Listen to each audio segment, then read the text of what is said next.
sabedoria de Deus triunfa sobre todo o mal. Vamos falar isso com fé? Diga, a sabedoria de Deus. De novo, a sabedoria de Deus triunfa sobre todo mal. Vamos ouvir a voz de Deus, começando com a primeira carta de Paulo aos Coríntios, capítulo 3, versículo 10. Segundo a graça de Deus que me foi dada, lancei o fundamento como prudente construtor, e outro edifica sobre ele. Porém, cada um veja como edifica. Nós estamos lançando fundamentos, os fundamentos que o apóstolo Paulo lançou à igreja gentílica. Agora, ele disse, eu, como um prudente construtor, lancei o fundamento. O fundamento é o Cristo ressuscitado, não o Cristo da carne, o Cristo judeu, o Cristo no cumprimento da lei. Agora, ele diz, outro edifica sobre ele. Nós estamos aqui edificando com ouro, prata, pedras preciosas. Nós estamos deste altar fornecendo ao povo do Senhor, à igreja, os materiais mais sólidos da graça de Deus. Só que ele diz depois, porém, cada um veja como edifica. Cada um veja o que faz com isso. Como é que vai edificando a sua vida. Vamos orar? Senhor Jesus Cristo, nós estamos aqui, Senhor, totalmente abertos. Nossa mente, o nosso coração estão livres, disponíveis à ação do Teu Espírito Santo para falar, para nos ensinar, para nos revelar aquilo que está preparado para este dia, Jesus. Portanto, Senhor, que seja a atuação do Teu Espírito em nós, a nos convencer da verdade, Senhor. A mostrar, Senhor, qual é a verdade, para que sejamos todos libertos de tudo, Senhor. De todas as mentiras, de todas as opressões, de todos os laços do inimigo, Jesus. Porque esta palavra não voltará para ti vazia, sem antes cumprir os desígnios para os quais tu mesma designaste, Senhor.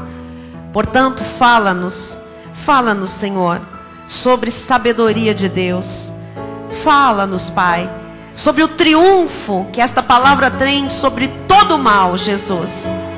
E que cada um aqui seja sábio para edificar da melhor maneira a sua vida. Nós oramos com fé, em nome de Jesus. E toda a igreja diga amém e amém. Louvado seja Deus. Obrigada, pastora. Meus irmãos queridos, ovelhas de Jesus Cristo, que Ele me concedeu a honra e o privilégio de pastorear, povo eleito, povo escolhido, povo de propriedade exclusiva de Deus. Nós estamos todos falando da importância da palavra. O tempo todo nós falamos da importância da palavra predestinada de sabedoria. Dos mistérios que nos foram revelados. Nós estamos sempre dizendo, sem a palavra nós não somos nada. Sem a palavra nós não temos direção. Porque a palavra é luz, a palavra é lâmpada para o nosso caminhar, para os nossos passos. E nós temos que entender que Deus está promovendo uma restauração na sua igreja. Com a reforma que está acontecendo, porque Deus está fazendo uma reforma, Deus está restaurando coisas. Eu creio que muito tem que ser restaurado na igreja de Jesus Cristo. Mas Deus, na sua soberania, na sua sabedoria, começou por restaurar a palavra no altar. Porque sem a palavra, nada mais poderia ser restaurado. Nada poderia ser transformado. Nada poderia ser restituído. Nada poderia ser modificado. Nada poderia ser manifestado se não fosse a palavra. E nós cremos na importância desta restauração que Deus está fazendo dentro da igreja. E graças a Deus por Ele estar usando o nosso ministério. uma igreja nestes últimos tempos. Eu já expliquei aqui várias vezes, tenho falado sobre isso, que uma igreja só é completa nos seus ministérios quando ela tem apóstolos, profetas, evangelistas, pastores e mestres. A igreja precisa do apostolado, porque apóstolo significa enviado com uma mensagem especial, respaldado por Deus. É alguém que traz uma revelação para um povo específico, num momento histórico específico. Quando uma igreja tem um chamado apostólico, a igreja se identifica com um prudente construtor. Quando o apóstolo Paulo disse, prudente construtor, eu lancei os fundamentos, porque antes do apóstolo Paulo a igreja não tinha fundamentos. A igreja era uma mistura, era judaísmo com a mistura da palavra do reino que Jesus havia revelado para aqueles primeiros apóstolos. E a igreja gentílica não tinha fundamentos. Paulo então vem como um prudente construtor, e é ele o chamado de Deus, o investido de revelação, de unção de Deus para lançar o fundamento da igreja gentílica. E quando o apóstolo Paulo disse, como prudente construtor, ele estava falando do arquiteto, daquele que cria o projeto, aquele que supervisiona uma obra. Você sabe que para se construir uma casa, precisa-se ter, em primeiro lugar, bons fundamentos, bons alicerces, uma estrutura sólida, porque são os alicerces que sustentam a estrutura da casa e, consequentemente, a casa toda. Se uma vida, e vida na Bíblia é comparada à casa muitas vezes, se uma vida não tem bons fundamentos, ela pode até edificar alguma coisa, só que no primeiro vento, a casa cai. Na primeira chuva, na primeira adversidade, desmorona. E diz a Bíblia que é grande a ruína da vida da pessoa. Então, os alicerces é que sustentam toda a estrutura da vida espiritual. A igreja é comparada a um edifício. Nós somos comparados a um edifício. Veja o que ele diz no versículo 9. Porque de Deus somos cooperadores, lavoura de Deus, edifício de Deus sois vós. Eu sou um edifício de Deus nesta terra. Você é um edifício, uma casa, uma construção. Deus nos compara a este edifício. Por isso o apóstolo Paulo alerta que a igreja tem que ser construída conforme o modelo de Deus. Amém? As nossas vidas, para serem vidas frutíferas, para haver manifestações poderosas de Deus na nossa vida, as nossas vidas precisam ser construídas de acordo com o modelo de Deus, segundo a ordem de Deus. Se você não tem os fundamentos conforme Deus determina, a sua vida pode aparentemente ser uma vida boa, mas no primeiro vento a vida desaba. Por que a vida de milhares de crentes no nosso país desaba? Porque não tem fundamento. Não tem o modelo de Deus. Tem o modelo das denominações. Tem a ordem de líderes. Mas não tem o quê? Não tem aquele fundamento conforme Deus determina. E aí, no primeiro vento, a chuva pode vir também. E aí é grande a ruína. Então, a missão da nossa igreja, como igreja apostólica, enviada, respaldada por Deus, é lançar bons fundamentos à sua vida. Diga graças a Deus por isso. Você precisa da igreja. Você precisa dos ensinamentos da igreja para você ter uma estrutura forte e para você saber viver nas adversidades da vida, nos ventos que tantas vezes sopram contrários àquilo que nós estamos vivendo. Você precisa ter bons fundamentos segundo a ordem de Deus e segundo o modelo de Deus. Você sabe que a igreja tradicional se desviou do modelo original de Deus há muito tempo. A igreja tradicional deixou de ser uma igreja eficiente e passou a ser um grupo social que se reúne. Você vê hoje pessoas amedrontadas com, sabe, aquilo que possa sair do altar. Que será que vão lançar hoje sobre a minha vida, sobre as nossas vidas? Qual é a palavra de maldição, de medo, né, de laço que vem do altar? Imagine. Hoje você vê nas igrejas pessoas com medo umas das outras. A tradição, a igreja tradicional, gerou superstições. E as pessoas começaram a fazer coisas na obra de Deus que, na realidade, afastam a igreja do plano original que Deus estabeleceu. Amados, isso já aconteceu. A igreja tradicional se afastou do plano perfeito e original do Senhor. E onde é que se encontram, então, os bons fundamentos para um filho de Deus saber se comportar na vida? Ter um padrão moral elevado, ser um bom filho, ser uma boa mulher, ser um bom pai, ser um bom profissional, ter credibilidade. Onde é que estão estes fundamentos? Você tem que aprender nesta igreja a conhecer com profundidade a Bíblia Sagrada. E tem que ter intensidade de conhecimento. A Bíblia diz pelo conhecimento completo. Em outra versão, em outra passagem, diz pelo pleno conhecimento da verdade. Deus não quer um conhecimento raso. Deus quer o pleno conhecimento. Deus quer o conhecimento completo.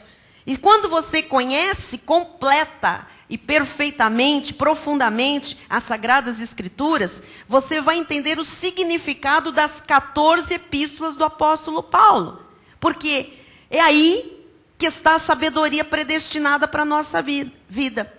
Fora disso, é estar longe do modelo de Deus, do modelo original. Fora disso, é criar uma estrutura frágil. Fora disso, é ter a vida sempre na eminência de uma ruína. E com a vida não se brinca. Nós temos uma só e nós devemos cuidar dela com esmero. Então, cabe ao ministério cuidar deste aspecto da vida da igreja. Especialmente, amados, porque todos os dias surgem no Brasil ventos de doutrinas. Vozes que se levantam, cada um dizendo que tem a verdade. E se o povo de Deus não conhece a verdade, qualquer verdade vai ser verdade. Eu aprendi, tem uma expressão que o nosso apóstolo Miguel Ângelo usa, que é muito forte, muito interessante e real. Ele diz assim: para o perdido, qualquer caminho serve. Não sei quantos já se perderam em algum lugar. Na cidade, às vezes, você está num bairro que você não conhece bem, você está lá perdido. Ué, qualquer caminho serve. Você, eu vou tentar por aqui, eu vou tentar por ali. Assim está vivendo o povo de Deus neste Brasilzão. Né? Para o perdido, qualquer caminho serve. É para cá, tem um louco gritando ali, tem um outro falando que é ali, tem outro. Para perdido, espiritualmente falando, qualquer caminho serve. Em Efésios 4,14 diz: para que não mais sejamos como meninos, agitados de um lado para outro e levados ao redor por todo o vento de doutrina. Ora, o apóstolo Paulo, há 2000 anos, escreve e ele diz: gente, os ministérios de apóstolos, profetas, evangelistas, pastores e mestres visam o aperfeiçoamento do corpo de Cristo, visam a revelação do Senhor, para que nós não mais sejamos como meninos. Não é para ser como meninos. O povo de Deus hoje é infantil. É como meninos, agitados de um lado para o outro, levado ao redor. Você sabe o que é um menino agitado e levado pelo vento? O menino é a pessoa que ainda não tem maturidade. O menino é aquela pessoa que ainda não cresceu. O menino é aquela pessoa que ainda não está se alimentando de alimento sólido. É a pessoa que ainda está bebendo leitinho. A criança, você sabe, ela deixa se levar. O menino deixa se levar. Mas você não pode ser mais criança.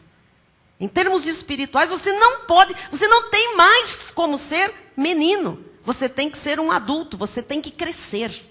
Deus chama os seus filhos para um crescimento. O apóstolo Pedro diz: antes crescei na graça e no conhecimento do nosso Senhor e Salvador Jesus Cristo. E os ventos que jogam de um lado para o outro, o que são esses ventos que o menino vai para cá, vai para lá, né? Ele vai levado ao redor por todo o vento de doutrina. São as doutrinas erradas, são os ventos que levam para cá, que levam para lá o povo de Deus. Agora imagine uma criança atirada de um lado para o outro. Triste, não é? Assim são os crentes infantis imaturos, que só se alimentam de leite e que se metem pela imaturidade com doutrinas erradas. que acabam por jogá-los de um lado para o outro e, por fim, destruí-los. Há milhares de crentes fora das igrejas destruídos. E há outros milhares dentro das igrejas destruídos. Porque eles são jogados de um lado para o outro. Bispo, isso é muito sério. Isso é muito sério. Esses ventos são, às vezes, ideias contrárias ao que a Bíblia diz. São posições perigosas que as pessoas assumem. Você sabe que há hoje gente que diz, não precisa mais orar. Não precisa mais ir à igreja, não precisa congregar, não precisa de tomar a ceia do Senhor, não precisa mais dizimar, não precisa mais de mensagem, não precisa de estudo bíblico, não precisa de congregar. Agora tem o G12, agora tem um movimento carismático, agora tem o STL. Amados, a tendência de um barco que tem ventos batendo nele, cujo piloto não é perito, qual é a tendência? É naufragar. Os crentes neste país estão naufragando. Muita gente na obra de Deus que anda para um lado, depois anda para o outro, não tem doutrina, não tem segurança, não tem um ministério que seja o seu mentor. E aí cai feio quando o vento bate mais forte. É destruído. Oséias 4,6 diz, o meu povo está sendo... Não é o ímpio que está sendo... O meu povo, diz o Senhor, está sendo destruído porque lhe falta o conhecimento. Sem conhecimento, a destruição. Sem conhecimento, o povo de Deus é jogado de um lado para o outro. Sem conhecimento, não há maturidade. Então se fica sempre no estado de menino. Você veja, hoje é assim, ali tem um missionário que tem um óleo. A pessoa vai. Ali tem uma irmã que diz umas coisas. A pessoa vai. Ali na Rangel Pestana tem um padre vidente que lê mão e dá uma medalhinha da Nossa Senhora. E a pessoa vai. Mas ao mesmo tempo ela também vai na cura interior. E depois ela vai lá na quebra de maldição. Mas depois ela vai lá fazer regressão ao útero materno. E depois ela vai lá na missionária mandioca, lá não sei das quantas, fazer votos absurdos que nunca dá para cumprir. E depois ela vai lá no culto de libertação. Depois ela vai fazer um descarrego com o Pai de Santo do Sal. E amados, e sobe e desce, e sobe e desce. E a pessoa assim, de um lado para o outro. Jogada de um lado para o outro. E o diabo fica lá de longe dizendo, vai mesmo. Vai para lá, vai para lá, vai para lá, vai para lá. Você não tem conhecimento. Vai para lá, agora tem um lá, eu te mando para lá. Vai para lá, agora tem um chamariz ali. Vai para lá, vai para lá, vai para lá. E aí a pessoa vai. E quando o vento bater, não tem fundamento nesta vida. Aí a pessoa é destruída. E ela pergunta, mas eu fiz tudo. Eu fiz regressão, eu fiz monte, eu fiz vigília, eu fiz campanha, eu fiz... E agora? Mas Deus não mandou fazer nada disso. Os homens mandaram fazer estas coisas. Diz aí no fim do versículo... Pela artimanha dos homens, pela astúcia com que induzem ao erro. Olha, o que são artimanhas usadas por esses homens? Eles têm uma astúcia, uma lábia, que induz ao erro. O povo de Deus está errando porque não tem conhecimento. E diz em 2 Timóteo 3,13... Mas os homens perversos e impostores irão de mal a pior, enganando e sendo enganados. Amados, uma coisa alimenta a outra. Os enganadores alimentam os que são enganados. Os que são enganados estão alimentando os enganadores. Está aqui. Se eu não ensino a igreja, se a igreja não tem estrutura, o povo de Deus é enganado pelos impostores. Há pessoas que enganam, mas que na realidade estão sendo enganadas, porque estão se enganando a si mesmas. Isso são artimanhas. Às vezes a pessoa, no meio de grandes necessidades, ela tem ali fome, ela tem crises, ela está cada vez pior, né, apanhando do marido. Às vezes é a mulher que ameaça, são os filhos que se rebelam, vem uma doença, a pessoa fica louca. E vem um enganador e diz, vem cá, se você passar por uma sessão e se você fizer um voto, se você levar a pétala ungida, e você vai resolver seus problemas. E a pessoa diz, uau, é a igreja do Tabajara. É verdade, amados. você resolve os seus problemas. Temos aqui Campagneitor Tabajara. Temos aqui o Fogareitor Tabajara. O Carneitor. E a pessoa vai. Nada mais é do que artimanhas de homens que induzem ao erro. Tudo isso está na Bíblia. E se você não conhecer isto bem, pode ser que você seja levado e aí vem a ruína. Quantas milhares de pessoas no Brasil já passaram dentro de igrejas? Quantas outras milhares já estiveram na obra de Deus e hoje estão arruinadas? Ora, não lhes faltou jejuns. Não lhes faltou noites de vigília. Não lhes faltou montes. Não lhes faltou campanhas, votos. Estão arruinadas. Eu pergunto, por quê? Porque elas foram levadas de um lado para o outro por qualquer vento de doutrina, mas não tinham fundamentos. Só a graça de Deus lança fundamentos à vida de um filho de Deus. Em 2 de Pedro 2,18, porquanto, proferindo palavras jactanciosas de vaidade, engodam com paixões carnais, por suas libertinagens. Engodam quem? Aqueles que estavam prestes a fugir dos que andam no erro. Quer dizer que, preste atenção, a pessoa estava no espiritismo, a pessoa estava no orientalismo, ela estava quase para sair de tudo isso. Aí ela vai numa igreja chamada evangélica e de repente vem um engodo. Pensem bem. Vem um tropeço, vem uma artimanha. Versículo 19. Prometendo-lhes liberdade, quando eles mesmos são escravos da corrupção. Amados, sempre esteve na Bíblia, ninguém está acrescentando o versículo, estava aqui muito claro. E vem todo mundo querendo saber, por que o fulano de tal? Por que o escândalo? Por que o jornal? Por que a prisão? Por quê? Ora, prometendo-lhes liberdade quando eles mesmos são escravos da corrupção. Pois aquele que é vencido, fica escravo do vencedor.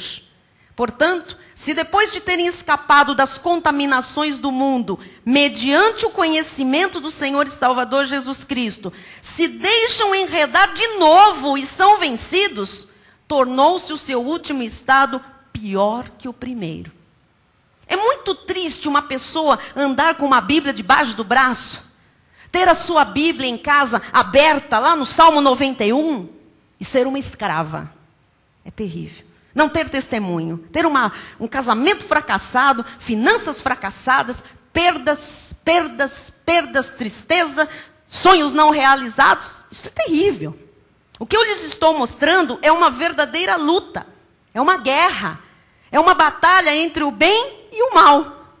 Por isso é preciso que a igreja esteja bem alicerçada, para que os poderes das trevas sejam confrontados, para que os poderes das trevas sejam submetidos, expulsos, para que eles não confrontem a sua vida e não expulsem a paz e a alegria de viver. Isto é função da igreja, do altar da igreja. Hoje as pessoas entram nas igrejas e elas saem piores. Qual é a função do altar? A função do altar é dar esperança, é gerar vida, é dar estrutura, é mostrar caminhos, é mostrar os princípios de Deus, é dar conhecimento para que brechas sejam fechadas e as pessoas não sejam mais destruídas, é levar conhecimento que dê maturidade para que o povo não seja mais como meninos agitados, corridos de um lado para o outro, levado por toda sorte de doutrinas, pelas artimanhas dos homens. Mas o que os altares estão dando? Os altares estão dando peso, colocando fardo sobre as ovelhas, lançando maldição, dando demônio, dando amuletos. Existe uma luta espiritual e você precisa saber como você vai ser vencedor nisto tudo. Como é que você vence diariamente? O apóstolo Paulo certa vez disse assim, se abriu uma grande e oportuna porta para mim. E ao mesmo tempo ele diz, grandes adversários se levantaram. Os pastores sabem muito bem o que isso significa. Sempre que surge uma grande porta, grandes adversidades se levantam. Paulo já dizia isso. E se levantam para tentar lhe intimidar. Se levantam para tentar lhe deixar agitado. Para lhe parar a oração. Para lhe parar a vida. Porque se você não tiver sabedoria nesta hora e conhecimento, Você olha para a adversidade e tirou o foco da grande bênção que está chegando. E isso desmotiva, desanima. Você paralisa. Paulo, em 2 Coríntios 10:4, ele diz: porque as armas da nossa milícia não são carnais, e sim poderosas em Deus para destruir fortalezas, anulando nós sofismas e toda altivez que se levante contra o conhecimento de Deus. Quer dizer que a altivez se levanta contra o conhecimento, contra aquilo que é a verdade. E levando cativo todo pensamento à obediência de Cristo. Quer dizer que contra o bem, contra o conhecimento de Deus, dioturnamente, todos os dias, se levantam fortalezas, sofismas. Sofismas são meias verdades. São mentiras que parecem verdade. E altivez. Toda pessoa que conhece a revelação da graça de Deus, sabe logo o que é uma fortaleza, o que é um sofisma e o que é uma altivez. É a verdade ou não é? Você sabe, você identifica. E as nossas armas não são carnais. Isto é, coisas espirituais não se tratam com coisas carnais. Eu não posso estar numa luta espiritual e imaginar que um jejum, ou 72 horas de joelhos, ou estar a noite inteira num monte, vai resolver o problema. Isto é infantilidade. Isto se chama ignorância espiritual. Eu tenho um problema, isto é de ordem espiritual, porque é uma luta que se travou, e eu vou resolver isso espiritualmente. Eu não vou resolver isso de forma carnal. E jejum, vigília, é carne. Isso é barganha da mais baixa possível com Deus. Então, quais são as armas que destroem uma fortaleza? Porque você tem que conhecer isso. Por exemplo, a nossa confissão, você falar em linha com a palavra de Deus. É quando você diz: sim, Deus, eu creio nisto. Está escrito. Eu creio na tua palavra. Se está escrito, eu creio. E o que é uma fortaleza? Do original grego, okuroma. Uma fortaleza é algo muito forte que se instala na nossa vida. Uma fortaleza é um castelo. No original grego, fortaleza é uma fortificação. Paulo, o apóstolo da graça de Deus, relaciona as fortalezas com pensamentos, raciocínios e lógica. Quando a pessoa é muito lógica, ela tem uma fortaleza dentro dela e ela não sabe. Quando a pessoa vive só na base do raciocínio humano, do que ela vê, do que ela sabe, do que ela conhece, ela tem uma fortaleza estabelecida. São pensamentos que ela tem ali arraigados. Quando alguém tem um pensamento contrário aos pensamentos de Deus, ou lógica, ou raciocínio falaz, esta pessoa está debaixo de uma fortaleza, que é levantada por influência do maligno. Tiago 3,15 diz: esta não é a sabedoria que desce lá do alto. Às vezes a pessoa diz: não, mas eu estou vendo, é isso, eu estou aqui, eu estou elaborando isto aqui, eu vejo assim, eu analisei bem. Esta não é a sabedoria que desce lá do alto. Antes é terrena, animal e demoníaca. Existe uma sabedoria terrena, que Paulo diz que é animal e demoníaca. Tiago, desculpa. E a especialidade do inimigo, fazer com que essa sabedoria, que é terrena, animal e demoníaca, se instale na cabeça das pessoas, principalmente de crentes que ainda são meninos. São aquelas mentes que ficam presas à lógica e que se sustentam com mentiras, porque fora da Bíblia, amados, tudo é mentira. Só que as nossas armas espirituais, elas têm poder para destruir todas as mentiras, todas as fortalezas, tudo aquilo que resiste ao conhecimento de Deus. As suas armas são fé, diga fé. Conhecimento da verdade, diga conhecimento da verdade. Diga é a sã doutrina. E uma confissão firme. Então as fortalezas precisam ser destruídas. Aquelas mentiras, aquilo que foi lá colocado na mente, aquilo que às vezes por anos foi alimentado e que não tem parte com Deus, isso é uma fortaleza. E precisa se destruir as fortalezas, porque em primeiro lugar, elas afastam do conhecimento de Deus. Toda pessoa que fica com fortalezas na cabeça, ela não consegue conhecer a verdade. Segundo lugar, as fortalezas impedem a obediência. Deus está falando, as coisas têm que ser assim. A pessoa diz, não, eu penso assim, porque eu aprendi assim, porque a tradição diz assim. Ih, você tem uma fortaleza estabelecida dentro da sua cabeça, que impede você de obedecer a Deus. E quando uma pessoa se afasta do conhecimento e não entra na obediência, duas coisas acontecem. Primeira, ignorância total das coisas de Deus. Como é triste hoje você ouvir alguns crentes totalmente ignorantes, não sabem nada de Deus. Eu digo isso com temor e tremor, mas é a minha realidade. Eu recebo muitas pessoas que vêm da lei. Nós temos contatos com líderes, com pastores, e-mails que nós recebemos, não sabem nada. Sabem um monte de regras, um monte de tradição, um monte de questionamentos lá da denominação, mas de Deus mesmo, tem ignorância total. Total. Não sabe. Nós temos visto pastores, temos tido contato, você diz, vamos abrir em Efésios. E o pastor está lá no Velho Testamento procurando. O que se pode esperar de um pastor que não sabe onde fica o livro de Efésios? O que ele passa para a sua igreja? Você vê as discussões na rádio, na televisão, entre líderes, falando daquilo que eles não sabem, argumentando com tanta baboseira, me desculpe usar esse termo, que chega a dar enjoo. Quem são essas pessoas? São pessoas que se afastam do conhecimento, não estão em obediência a Deus, e aí a primeira coisa que acontece é uma ignorância total das coisas de Deus. E em segundo lugar, chama-se espírito de rebelião. A pessoa é rebelde contra a verdade. Ela é rebelde. Ela não aceita que existe uma verdade que ela desconheça. Ela não aceita que pode existir alguma coisa que ela não saiba. Ela é rebelde. Tito 3, 8 e 9 diz assim, fiel é esta palavra, e quero que no tocante a estas coisas, faças afirmação, confiadamente, a confissão, para que os que têm crido em Deus, sejam solícitos na prática de boas obras. Estas coisas são excelentes e proveitosas aos homens. Evita discussões insensatas. Ele está escrevendo isso para crentes. Como tem crente tolo.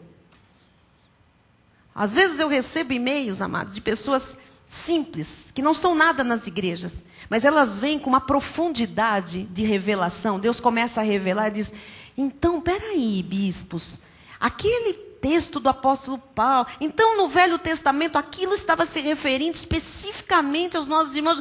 Você vê uma profundidade, porque começa a se abrir para a revelação, começa ali a lutar contra as fortalezas de anos, e às vezes você vê líderes mandando certas perguntas que dá vontade, amado, de chorar. E assim, eu quero saber, os líderes normalmente são assim, eu quero saber e quero que me respondam imediatamente. Ainda são mal educados, grosseiros, insubmissos, desrespeitosos. E quero que me responda já. Eu quero que me responda quem era o avô de... E eu penso, gente! Ele quer saber o nome do avô, não sei de quem. Que isso deve enriquecer muito a sua pregação. Porque se ele souber o nome do avô, daquele homem da Bíblia, ele deve fantasiar em cima vai com certeza criar uma campanha em cima do avôzinho do Davi, de alguém lá. Evita discussões insensatas, genealogias, contendas e debates sobre a lei. Evita, amado, porque não tem utilidade e são fúteis. Então, se a pessoa acha que tem que bater com a cabeça na parede para ser salva, o que adianta você discutir dizendo a ela que não? E você vê que tem gente que não quer ouvir que aquilo lá não tem parte com Deus. Ela quer bater a cabeça na parede. Eu aprendi que existem pessoas que a lei as alimenta. Pessoas que precisam da lei. Porque a lei é cajado na cabeça. E tem gente que tem um sentimento de culpa tão grande. Jesus já perdoou, mas a pessoa às vezes não se perdoa. E a igreja da lei ajuda ela a ser punida, a se punir. Então paga o preço, miserável, pecador. E a pessoa diz, eu sou mesmo, eu sou esse verme, esse gafanhoto, eu sou o pó do sapato, é isso mesmo. E a pessoa se submete e ela faz o que o altar ditar. Se a pessoa acha que ela tem, sabe, que pagar o preço, não adianta você discutir dizendo que não. É preciso que Deus revele ao coração dela dizendo que não precisa. Uma mente presa a uma fortaleza, ela está fechada para a felicidade, está fechada para o êxito, está trancada para a prosperidade, está presa para a realização. Mas o plano original para a igreja é um plano perfeito, é um plano vencedor. Esta igreja, eu não quero saber das outras, Deus já me tirou de lá para nunca mais eu botar meu pé lá. Mas esta igreja é a igreja que sabe que tem que ir em frente. Onde as pessoas não desistem. Sabem que tem que continuar. Sabem que os seus sonhos não morrerão nunca. Sabem que podem chamar à existência coisas que não existem. Esta igreja sabe que de repente, Deus do nada faz grandes coisas. Em 2 Coríntios 10:5 diz, toda altivez que se levante contra o conhecimento de Deus. Como é que eu resolvo isso, bispa? Como é que eu quebro estas fortalezas, esta altivez, este sofisma? Levando cativo todo pensamento à obediência de Cristo. Como é que é isso? Numa hora em que surge uma fortaleza na cabeça, que você identifica, isto aqui me acompanha, isto é uma lógica, isto é um raciocínio que eu recebi, isto é um sofisma, uma altivez, você deve levar esse pensamento cativo, preso. Amado, o pensamento é rápido. O pensamento, já dizia o poeta, voa. Quando esse pensamento está errado, quando esse pensamento tem fortaleza, você tem que prender este pensamento. Não dá corda, não dá asas para ele voar. Não deixa ele fabricar coisas dentro de você. Tudo começa na mente. Se você alimentar sofismas, altivezes, fortalezas na sua mente, vão gerar sentimentos que vão ser fortalezas. E mente e sentimentos geram atitudes totalmente erradas, destruidoras. Existem cristãos que botam uma coisa na cabeça, amados, e dá asas, e alimenta aquilo, e alimenta, e vai alimentando, diácono daí, vai alimentando. Um dia a pessoa diz que aquilo é verdade. Ou você nunca ouviu gente que mente e acredita na mentira e aquilo vira uma verdade para ela. São fortalezas que estão na cabeça. Tem gente que cisma com uma pessoa, ela fantasia a respeito daquilo, ela alimenta aquilo e um dia ela chama aquela pessoa de inimiga. Entendeu, Cristiano?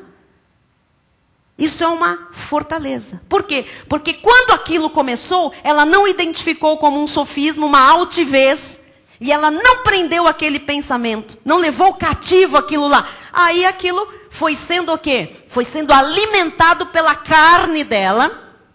E o diabo arma situações para dizer, já que você pensa assim, já que você está deixando soltos seus pensamentos e eu ajo exatamente nesse nível, eu coloco situações para que você caia.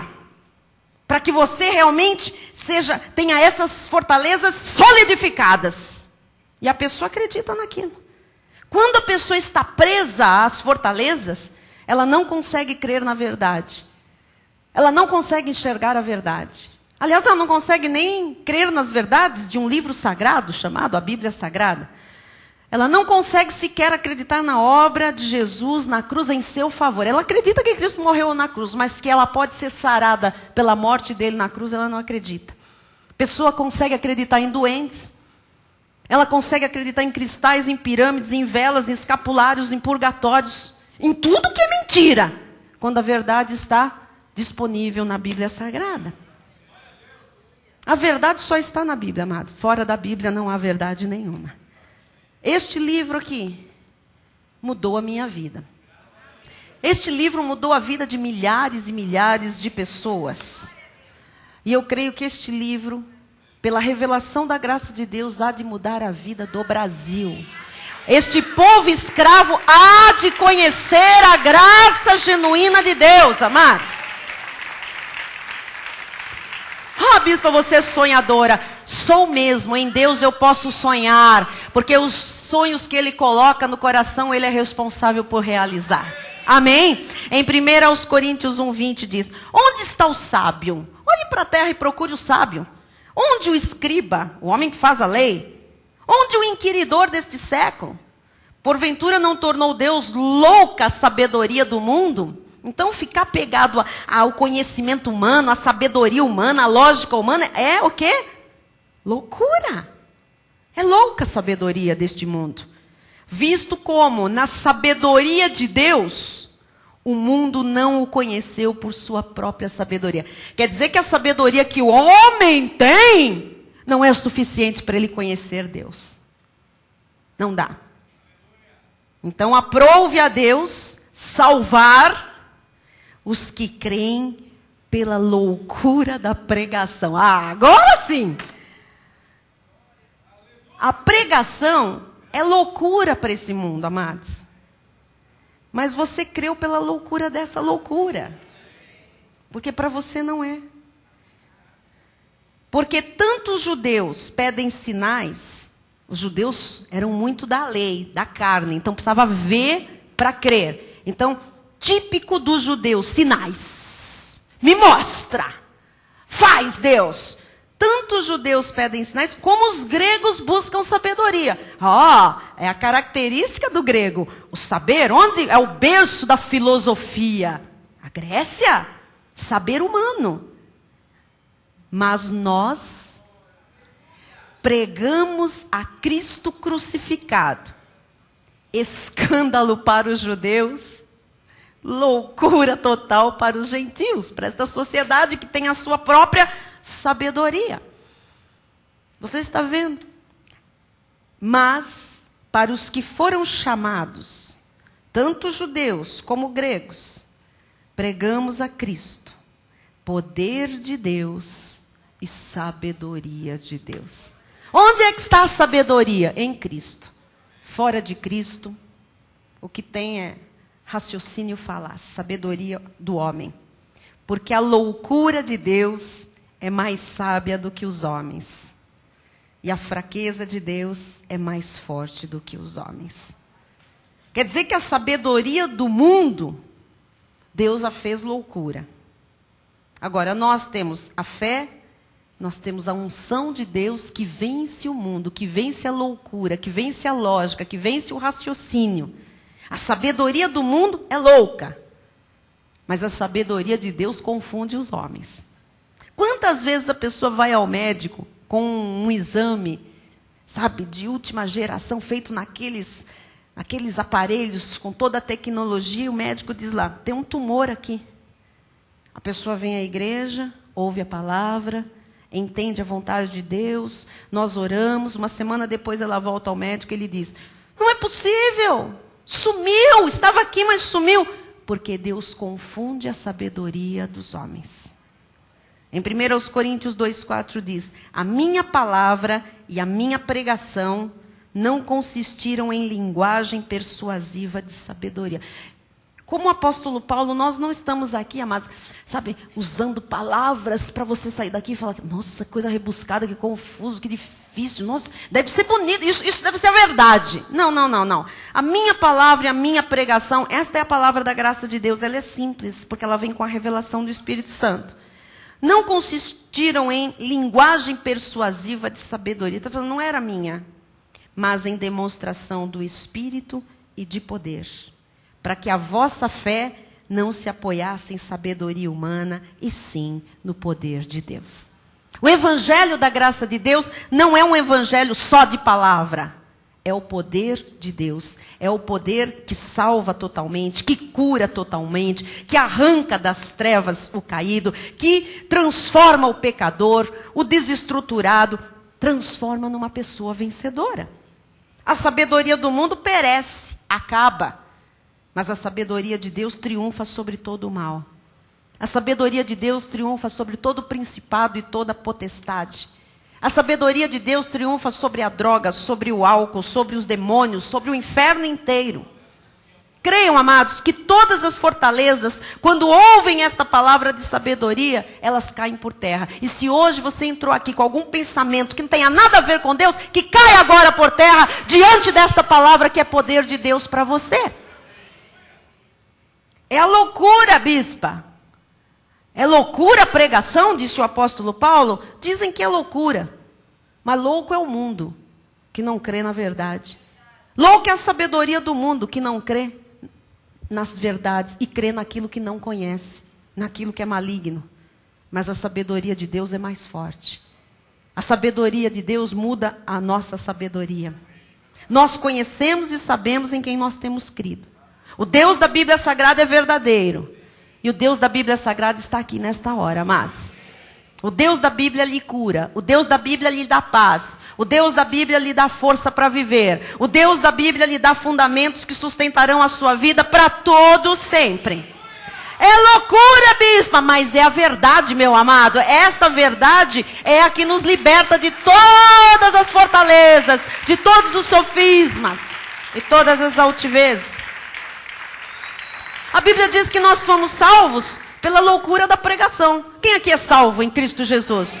Então você ouviu uma pregação que era totalmente louca. E você acreditou. Era uma loucura. Nós fomos salvos por isso. É loucura para os que se perdem, diz a Bíblia. Mas para nós é poder de Deus. Toda vez que a mensagem da graça é pregada, é poder de Deus que vem à nossa vida. Para nós é poder de Deus.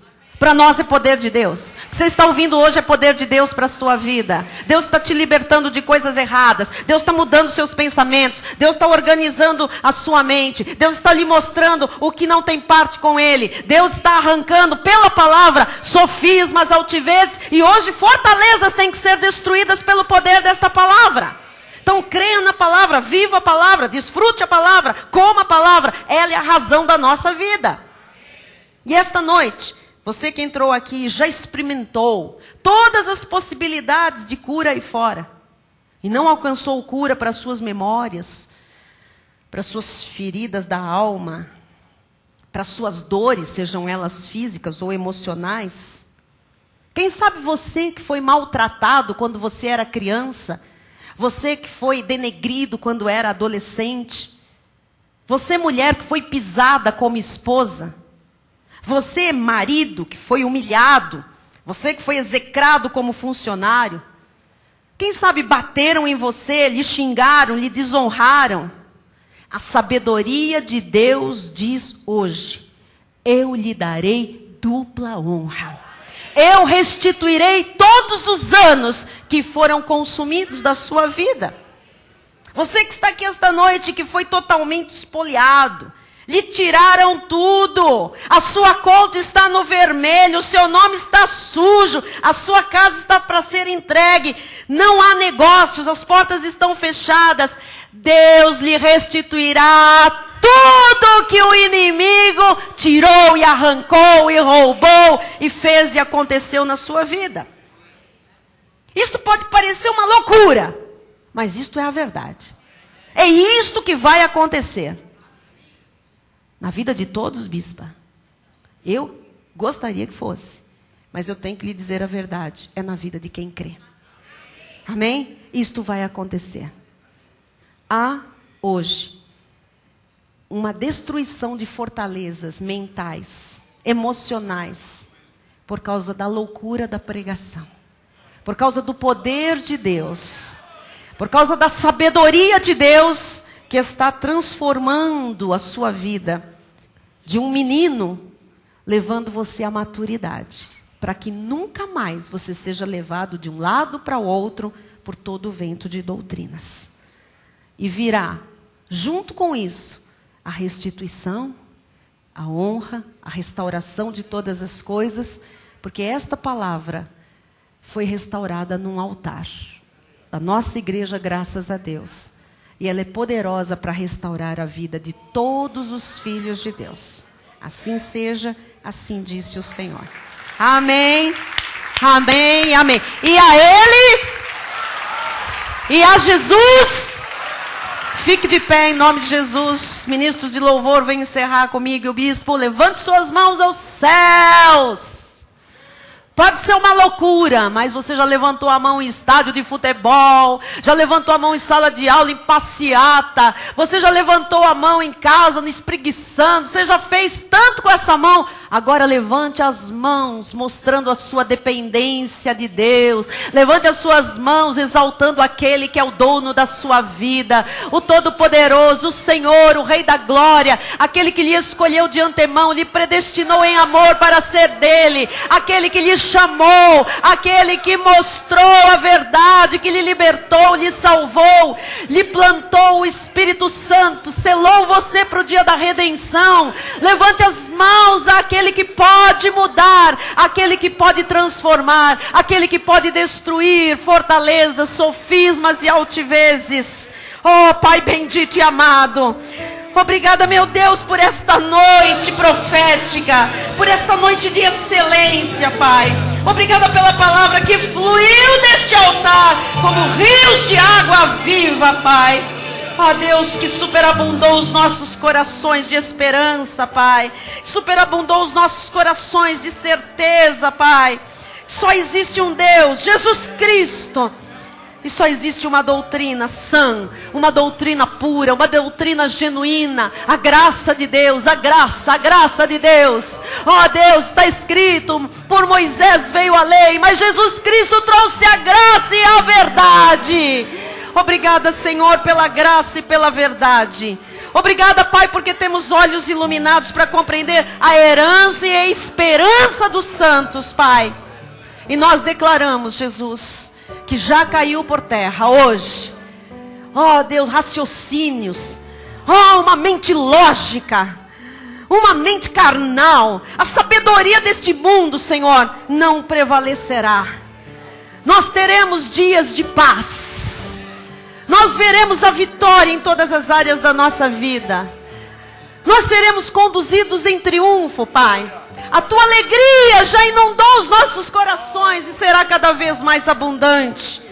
Que os teus anjos, Pai, ministrem em nosso favor, nos lembrando de orar quando estivermos separados, de interceder. Que eles nos livrem de todo mal, Senhor. Que eles guiem os nossos passos, Pai. E que eles nos livrem, Pai, de todo vento de doutrinas, das artimanhas dos homens, dos ministérios vagabundos, Pai, que induzem pessoas ao erro, Jesus. Preserva os teus filhos, Pai. Preserva as nossas famílias, Jesus. E que os sinais, Senhor, acompanhem todos aqueles que creem, Senhor. Oramos com fé, porque a sabedoria de Deus, a sabedoria de Deus triunfa sobre todo o mal. Somos em todas as coisas mais que vencedores. Em nome de Jesus. Amém e amém. Aleluia. Aleluia. Aleluia, Senhor. Glória a ti, Jesus.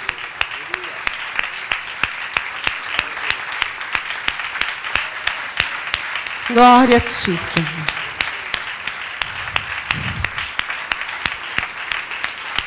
Obrigada, Jesus. Obrigada, Jesus. Obrigada por este altar, Senhor. Obrigada, Jesus.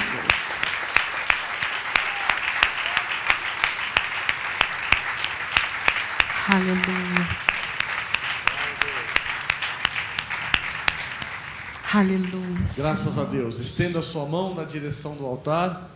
A graça e o conhecimento do nosso Senhor e Salvador Jesus Cristo, o amor de Deus e as doces manifestações do Espírito Santo de Deus sejam constantes e permanentes na vida de todos nós. E aqueles que recebem essa palavra em seu coração, digam aleluia! Aleluia! Glória a Deus! Vá em paz, vá feliz! Amém! Os que puderem, cantem conosco.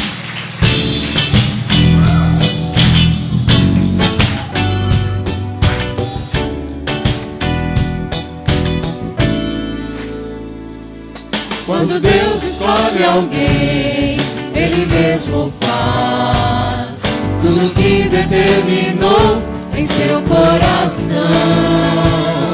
Capacita os chamados, fortalece os seus braços, pois a obra é dele e não falhará.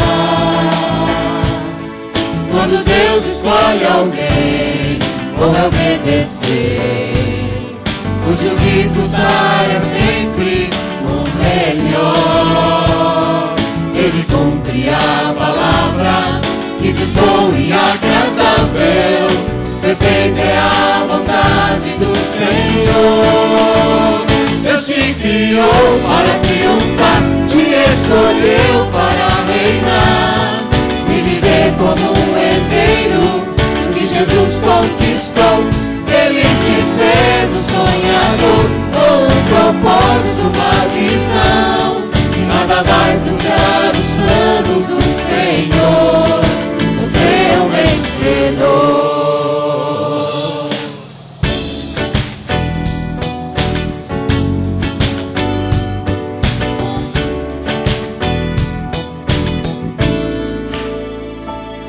Quando Deus escolhe alguém, Ele mesmo faz tudo que determinou em seu coração. Capacita os chamados, fortalece os seus braços, pois a obra é dele e não falhará. Quando Deus escolhe alguém, bom é obedecer, custe o que custar é sempre o melhor.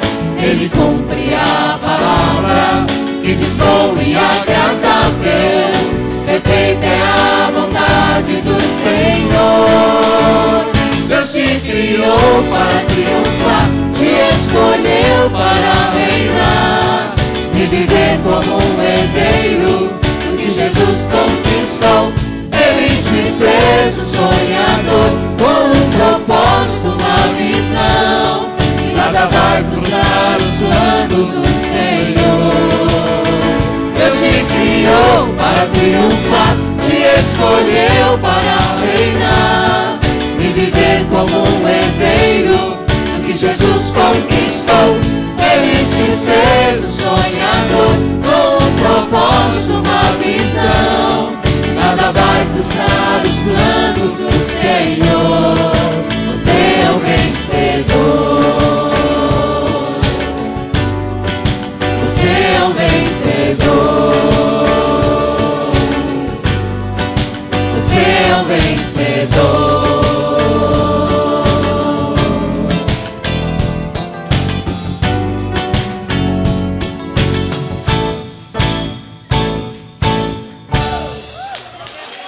Glória a Deus, boa noite a todos, vão em paz em nome de Jesus. Você é um vencedor. Diga a quem está ao seu lado: a sabedoria de Deus triunfa sobre todo o mal. Boa noite a todos, boa noite internautas. Até domingo.